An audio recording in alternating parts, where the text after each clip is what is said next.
Hello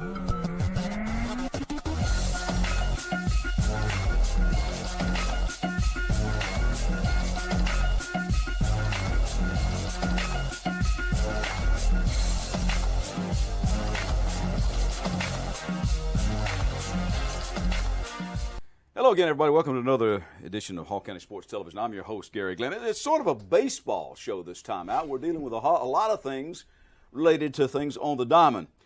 And as we start the show, this is the last few days for one of the true icons of coaching in the Gainesville area. Longtime Gainesville coach and athletic director Wayne Vickery steps down after 34 years with the Red Elephants. Move came when the Gainesville school system decided to go with the concept of an overall athletics director, K through 12, rather than just one for the high school. A move which generated, shall we say, no little amount of conversation. Now, the Gainesville Times notes that during his time as a baseball coach, Vickery produced 5 baseball state titles, 12 region championships, and a .471.29 career record. He also has numerous Hall of Fame credentials. He's been inducted into the Georgia Dugout Club Hall of Fame in 2006, Georgia Athletic Coaches Association Hall of Fame in 2010, and the Northeast Georgia Sports Hall of Fame in 2009. He finished his baseball coaching career with 17 seasons with at least 20 wins and was named Region Coach of the Year 12 times, Georgia Coach of the Year 5 times, and was the National Coach of the Year in 2001. He was selected to the National Sun Belt Baseball Hall of Fame in 2012. And under his tenure as athletic director, Access WDUN notes the Gainesville teams won 13 team state championships, 81 region championships, as well as individual state titles in other sports, including wrestling and track and field. And we bring to the show now Coach Wayne Vickery. Wayne, first of all, thanks for coming in, taking time out during summer to be with us. Thanks for having me. Now, I'll rattle off a whole bunch of stuff. When you think about all that, can you say, well, Jesus, did I really do all of that? Is it kind of hit you, all that? Got big resume? Well, when I moved up here in the fall of 1980, I was kind of scared to death, and kind of everything's just kind of fell into place. Just phenomenal, great players make great coaches, Gary. I'm not any smarter than anybody else, but great players make great coaches. Now, you came from Madison County, right? Yes, sir. Okay. What got you here in Gainesville? Let's talk about that for a minute. Bobby Gruen, I met him on the golf course. People don't believe this, but I used to be the golf coach at Madison County High School. And I met him at the region golf tournament, and he said, I got a football opening on my staff. And he said, would you come talk to us? And I kind of kept putting him off, and region golf tournament came around, and he just had Curtis Siggers, the principal, just come out there and interview me at the golf course. And I popped off my mouth, and I said, well, if you can get my wife a job in the bank, I'll just take this job. And, of course, back then, jobs in the bank was hard to come by. Mm-hmm. He said, that'll be no problem. I'll just call Tommy West, his dad, at the old Citizens Bank, and that'll be no problem. About 48 hours later, he said, we got our job, and everything else is kind of history. And in those days, that was kind of the way you did that. Well, there's still a lot of networking involved in Gary, that. Interest rates were 18% back then. Wow. Lived in an apartment for 3 years. Don't have any money now, but I sure didn't have any back then. Yep. Back then, the interest rate 16, 18%. And back then, you had to get on a waiting list to get an apartment in Gainesville, Georgia. Mm-hmm. 34 years there, and when all of this came down, I guess it's safe to say, and this is an understatement, a little bit of a surprise. Absolutely. We having a great year. In fact, we just finished, we won the region in the Directors' Cup. We finished 3rd overall in the state in male athletics. We're not slipping, though, I'm kind of old school. If it's not broke, don't fix it. It came as a total shock. And as I said, it generated no little amount of discussion amongst the Red Elephant faithful. And that has to be gratifying to you in a lot of different ways, to know that you got that many people kind of at your back. Well, I talked to a gentleman yesterday who I thought was my enemy. And, you'd be surprised at the people who you think are your enemies after 34 years that come out there and said, Coach, that just wasn't the way to handle that. And, that's what makes me be proud. The people I love to beat on Friday nights saying good things. Did you ever give any thought to the new position here? Was that something that you were even interested in at all? I just don't know how you can start football in kindergarten. I don't know how you can start basketball in kindergarten. And I don't think I was up to that. I don't think number one, I'm not smart enough to figure that out. It's going to be interesting to see all this stuff that begins in kindergarten. Well, that seems to be the way a lot of folks are going nowadays. But I think what we're going to wind up seeing is basically somebody's going to be in charge at every school, kind of like what you were anyway. Maybe. Don't know. In any event, when you think that, I rattle off all this stuff. Some of the things that really, stand out for you. I guess the state titles have to be amongst them and all that kind of thing. Well, I think these two things stand out. Of course, the first baseball state championship in 1996.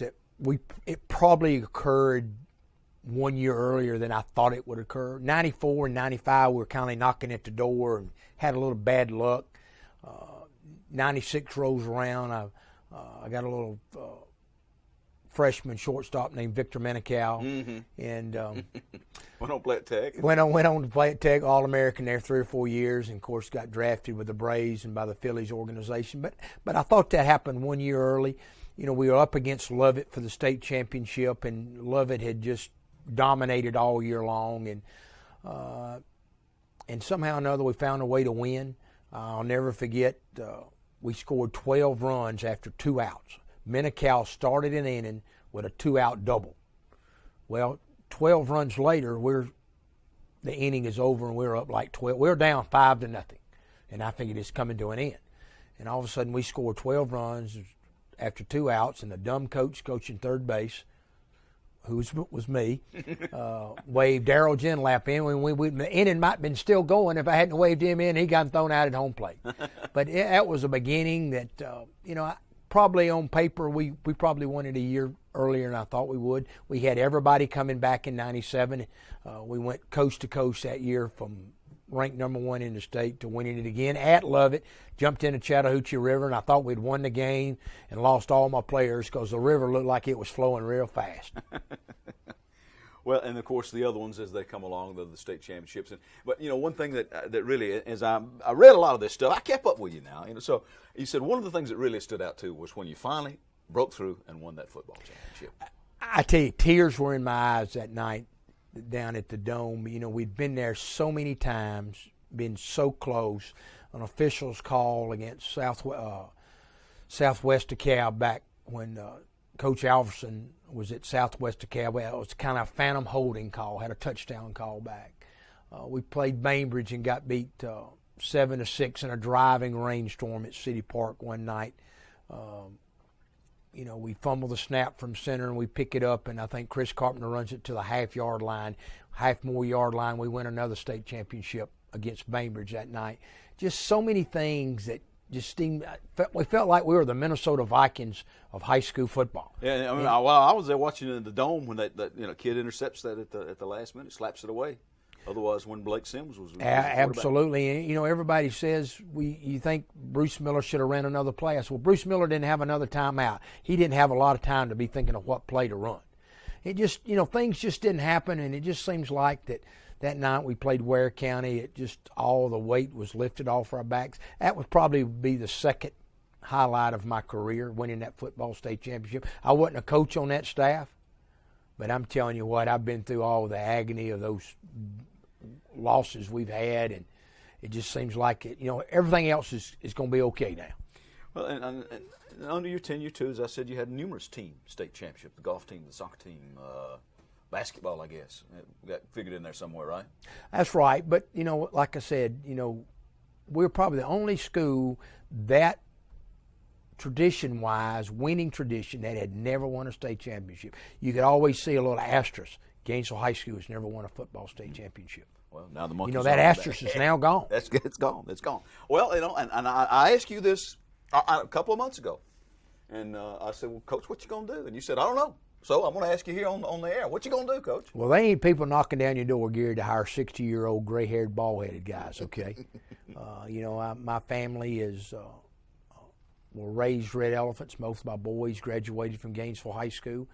My wife works for Gainesville City School Systems, and we continue to live in Gainesville. Gainesville's a great community. I'm going to be there on Friday night trying to help Bruce Miller coach a little bit. I've been trying to help him for the last 20 years. He just doesn't listen to me very well. Of course, they tell me to get off the field sometimes. Yeah. Well, whatever you do, I'm sure that you'll have the support of the community. And Well, I hope so. I appreciate you. It's been a great 34 years. I got great memories. I can tell you about what happened in every one of those games. Wow. Well, you're the red elephant. You're the man. Again, I appreciate you coming in, and good luck whatever you decide to do. Thanks for having me. Thanks. Okay. Now, Coach Wayne Vickery of Gainesville High School, red elephant, tried and true. Now, before we leave, I got some other news from Gainesville. Some other changes. Earlier this week, published reports say that longtime girls soccer coach Mark Wade is heading to Lumpkin County to coach the boys up there. He's going to follow, I guess, Jeff Steele of Johnson up there to Lumpkin County. Lumpkin making some moves in the coaching fraternity up there. And the head wrestling coach and a guy that's helped with the track and field, particularly in the pole vaulting, Nick Niezalowski, you remember that name, Coach Ski, Coach Nick, he's going to head to Jefferson to assist that program over there. I think maybe in cross country, track and field, and certainly with wrestling over there as well. Okay. Well, we're going to be back with some more coaching changes in just a moment when Hall County Sports continues. Your one-stop spot for complete auto repair is the Auto Works shop on Sprout Springs Road. On everything from oil changes to brakes, new and used tires and tune-ups, even the big jobs like transmissions. The specialists at the Auto Works can have you up and running just like that. Talk about value.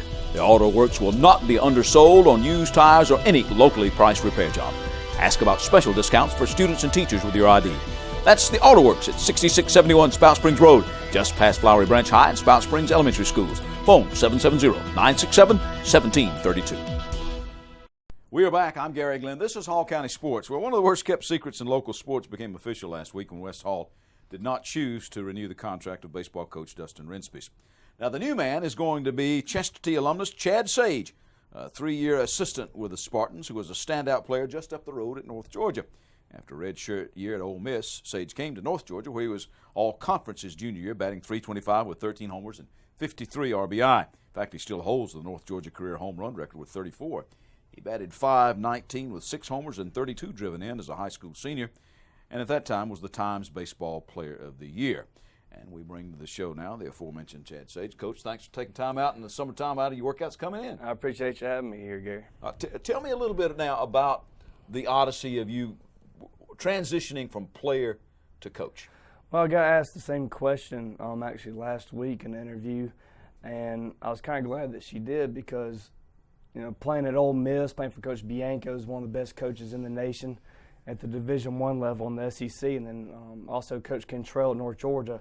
He has over 500 wins at North Georgia. So playing for those two coaches was great for me because I've been able to take bits and pieces from them to be able to transition from being a player to a coach. I'd say the hardest thing is when you're a player, you practice on doing your job. You do your job, we'll be okay type thing. As a coach, you got to worry about who's the next pitcher, how's the lineup going to be. So you have to worry about a lot of different aspects of the game that you really didn't think before about as a player. Now, God bless you, son, you were a victim of a lot of knee injuries and stuff like that during your playing career. Did that make a difference in, say, trying to stick it out at Ole Miss and coming back home to North Georgia? Is anything involved in that? It had a good bit to do with it. I tore my ACL twice when I was in high school. Then when I got to Ole Miss, I tore it again right before Christmas break. And from there, that's when I decided to go ahead and come on home. I just really couldn't play like I felt like I could play to stick it out at Ole Miss. But I wanted to keep on playing as long as I could. Unfortunately, at North Georgia, my senior year was my last year. But, it's always a goal of mine when I was done playing baseball to stay out on the field and become a coach. So that's the way to stay involved in the game. Now, obviously, your goal if you're an athlete that can play at a Division I level, you say, well, maybe the pros are a little bit, but I think a lot of people don't realize how great of an athlete you have to be to make a living playing sports, right? Yes, sir. Yes, sir. But it's a way to stay involved in it as being a coach. Mm-hmm. What attracts you? You said the coaches that you played for got you interested in being a coach. So, and you've been a coach now for a little while. So what has attracted you to stay in this line of work? Well, just the competitiveness, being around the game. When I kind of went off the sports market for about a year in the business world, and I just wasn't getting that competitive highness I got from playing sports, and I've really been able to get that back in coaching, which is what I'm very thankful for. Well, you're not that removed that long from being a player. What do you think that means to the guys that you're coaching? Kind of like been there, done that kind of thing? Right. I think I can relate well with the players. I'm not really too far off of them from when you're talking about age. So these guys, their next step is to go to college. Well, I finished college, 4 years ago or so I'm not really that far off. So I think I can relate to them, and they see that, which helps them to basically whatever I tell them to do, they become a lot more coachable in that aspect. And you've been over there too at West Hall. Mm-hmm. A local boy here, as I said, graduated HCST, back at West Hall now, and been an assistant over there. So you know what's going on, and you know the personnel, right? Right. What you got coming, Coach? I mean, I know that you made the playoffs, although it wasn't particularly a winning year overall, that kind of thing. But I don't think you. What did you finish? I think 7-11 in the region. Yeah. I think 9-15 or so. That's what overall. I was thinking. Made the playoffs, kind of snuck in a little bit. Mm-hmm. We like to translate it from just getting to the playoffs as a goal to finally winning some region championships, and have a chance to get as deep in the playoffs and get to a state championship one day. I'm bringing in a lot of new coaches, guys that basically all played college ball, bringing in 4 or 5 guys. And also John Mark Owens is going to help out whenever he can. So that's going to be great to get his mind because he played pro ball for a while. So it'll be good to get his aspect on a lot of things as well. Well, folks don't. We're talking about John Mark Owens of the famous Owens family, whose brother Micah had a major league career, and I think he's still kind of trying to sneak back in there. Yeah. I mean, I actually looked up Micah's stats the other day, and it really kind of snuck up on me how long he had been playing in the majors. It's really outstanding. Yeah. Of course, I remember that career night he had when he was playing for the Diamondbacks against the Braves. I still remember that, too. I think he had 2 home runs. Yeah, and picked up the win on the mound. Exactly. It was unbelievable.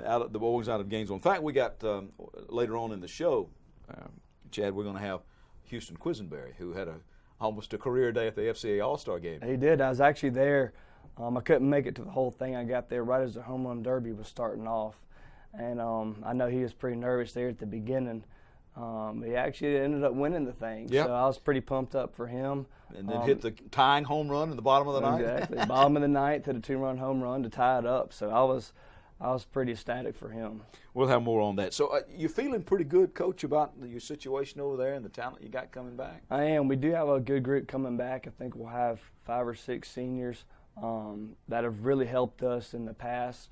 But it's like I told them, having 5 or 6 seniors really do not mean anything. You're just a year older. So we didn't have a year that you wanted to last year. Well, what are we going to do to fix it?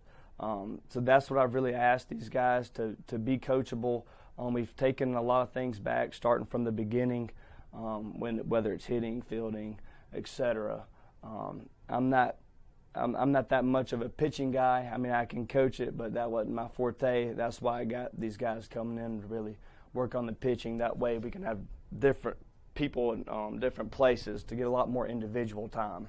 Well, it's kind of a different attitude over at West Hall now. You guys are starting to get used to winning in different sports, and that translates to winning maybe as an overall program. Oh, absolutely. When you go look at the football program winning region this past year, I expect nothing but great things from them the next year too. But we want everybody to do well, but it becomes competitive too. Hey, let's be like football. Yeah, you go. Let's go win a region. Of course we back each other up and everything, and it doesn't become competitiveness where you're wanting them to do bad. You want everybody to do well, but it picks up the rest of the school when other teams start winning, like soccer winning the state championship as well. Yeah, absolutely.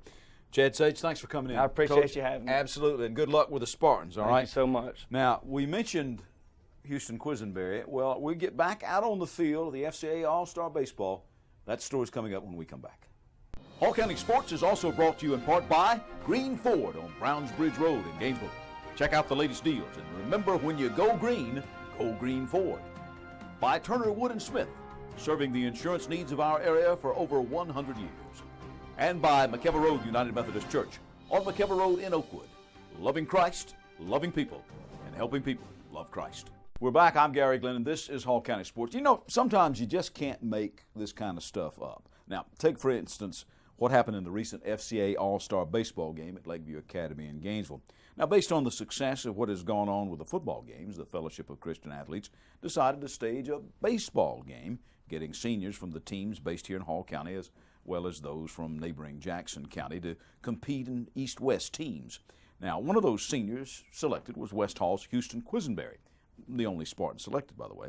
Before the game, and down to his last out, Houston won the home run derby with 4 dingers, and he did it on his birthday, number 19, the Times noted. And in the game, with 1 on and 1 out in the bottom of the 9th and trailing 3-5, Quisenberry took it deep to tie the game, driving in North Hall's Micah Strickland, who'd singled just ahead of him. And that would be the way it would end, as a 5-all tie. Sort of appropriate for an FCA game, one would think. Houston, who also played the field, even pitched some, and also appropriate for a Fellowship of Christian Athletes contest. The birthday boy thanked God for that sort of day. What a way, huh? I know. You win the home run derby, and then you have the game-tying hit. Yes, sir. What was going through your mind there that last at-bat?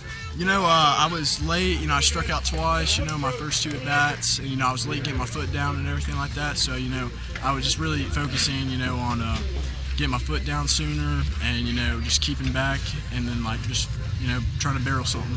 There are ties and then there are ties, right? Is this a good tie? Yeah, it's a good tie because, it's a Christian game and everything like that. I don't think there's, like the coaches said, there's no better way that it could have ended, in my opinion. So what are you going to do now? I'm looking into colleges to play for baseball, right now, and just see what works best. What was it like to play with all of these people, knowing that they're all seniors, everybody's pretty good? It was really special, because I'm not going to ever have that chance, in my life ever again, whatever like that. And it was really special. Well, what a way to end your high school career, huh? I know it was great. Now, the game itself, although a bit sloppy at times, was very entertaining. They used a lot of players in a lot of positions, and everybody batted. And kudos to Chesterton's catcher, Brian Crawford, who went the entire 9 innings behind the plate for the West squad. Normally, high school they play 7, but this was an all-star game, so they played a complete 9 innings. Now, one of those who had a pretty good day shaking off the rust in the field and at the plate was Riverside's Ben Walker, who went 2 for 4 with an RBI double for the East squad. He heads on to Marion Military Institute now in Alabama to play some more. Ben, tell me about today, playing with all the All-Stars. Did you have fun? It was awesome getting out here to have the opportunity to play with a bunch of great players, a bunch of great coaches, and I'm really happy. But you just saw these guys for the first time today, right? Yeah, but we play against each other pretty consistently every year, so it's kind of like a friendly rivalry. It's awesome. What was it like to be around everybody that you knew? You were all seniors, you all were veterans, and everybody was pretty good. Did you kind of come in and say, I kind of got to bring my A game today? It's pretty humbling. There's some great players in this county, and I'm just happy I had the opportunity to come play with them. What do you about your experience at Riverside? How did it prepare you for Marion? That's another military school, so you're going to go from one to the other, right? Riverside's such an intense environment. I feel like it can really prepare you for any situation where you're going to encounter anything difficult, really. Because hard times are hard times, and Riverside taught me how to persevere through hard times. You looking forward to Marion? I am. You're going to play baseball there? Yes, sir. What do you decided you're going to major in? Probably political science. Has this been a pretty good way to close out your high school career? It's been a great way to close out my high school career. Now, the head coaches were East Hall's Wesley Crow for the East squad and Chesterton's Kyle Counts for the West. And neither of those gentlemen were disappointed in the least with that 5-5 draw. There are ties and there are ties. Yeah, there's ties. Yeah. What about this one? It's kind of fitting for a situation like this, that you have all-star kids, good competition, and you can't. The kid that hit the home run wins the home run derby. It's his birthday. You can't have anything more special than to tie the game. How can you write a script like that? Nobody would believe that, would they? Yeah, no, absolutely. So, it was a fun game. The kids had fun. They were smiling, had a good time, and that's what it was about, to try to bring this home, is to get those kids that don't normally get to play together to have a good time and honor their seniors and kind of moving on to the next level. So it was a good day. All right, Coach, I was just talking to Wes. There are ties and then there are ties. That's right. Is this a pretty good tie here? This is a great tie. A great event for FCA, great great event for the guys from the East and the West and all the kids that got to play in it. You know, we're down by 2 in that last inning, and Houston came back and hit that 2-run homer. Micah Strickland hit the single before that to get us going, and, you know, it was a great way to come back and finish the game. Appropriately, the young man thanks God for that opportunity, but you can't write this stuff. I mean, you can't make this stuff up, huh? It's his birthday, he wins the home run derby, and then hits a game-tying home run. That's right. I mean, he had a great day today. He got in there and pitched a good inning. He's a good young man, as were all the kids that were out here today representing the FCA, and God, just the same. What was it like for you as a coach to be around all of these seniors and this much talent? Oh, I enjoyed it. You know, anytime you get this much talent on one field, it's fun. I just stood back third base coach box and told them to hit the ball, and they got it done. And we didn't have an extremely high-scoring game. There was great defense today also, great pitching. It was just a lot of fun to be around these guys. Some of them, it was their last time that they're going to be out here on this field, and some of them were warming up for what's to come next in their baseball careers. But regardless, they enjoyed playing with each other, and that was probably the most fun part to watch, is seeing guys from different teams come together at the end of their careers to play together. Now, next year, the FCA plans to play the All-Star baseball game in Jefferson, while the All-Star football game will move from Gainesville City Park to Riverside in Gainesville.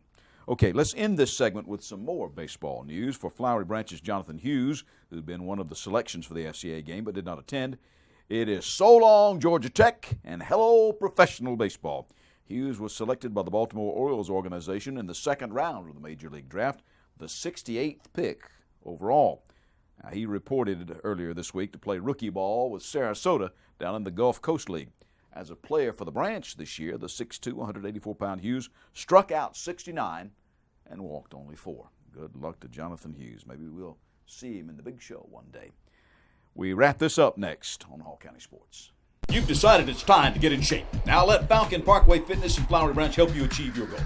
Open since 2000, Falcon Parkway Fitness features free weights, exercise machines, group fitness classes, as well as personal training in a fun family environment with childcare, lockers, showers, and 24-hour access.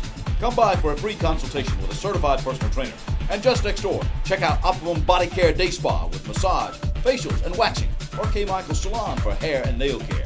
Falcon Parkway Fitness is your hometown family gym. Located in Flowery Branch, right behind the public shopping center.